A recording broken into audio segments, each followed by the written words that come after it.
Hi friends, arithmetic progression അഥവാ സമാന്തര ശ്രേണിയിലെ അടുത്തൊരു പ്രോബ്ലമാണ് നമ്മൾ ഈ വീഡിയോ ഡിസ്കസ് ചെയ്യുന്നത്. ക്വസ്റ്റ്യൻ ഏതാണെന്ന് നോക്കാം.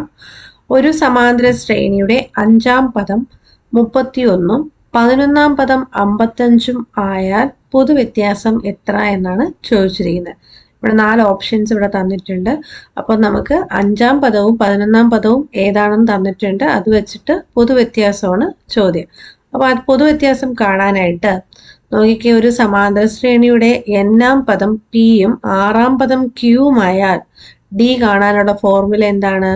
Q minus P divided by R minus N. Okay അല്ലേ? Q minus P divide by R minus N. അപ്പം അതനുസരിച്ച് നമുക്ക് ഇവിടെ എങ്ങനെ ചെയ്യാം നോക്കിക്കേ.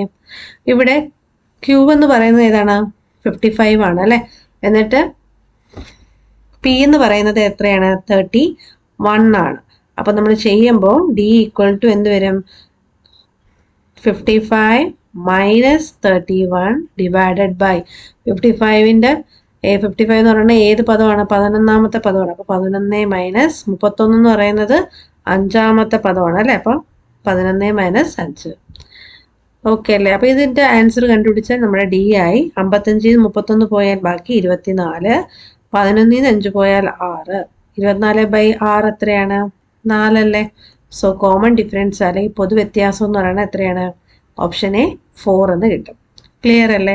ഈ ഒരു ഫോർമുല അറിഞ്ഞു വെച്ചിരുന്നാൽ മതി, നമുക്ക് പൊതു വ്യത്യാസം ഈസി ആയിട്ട് എടുക്കാനായിട്ട് സാധിക്കും.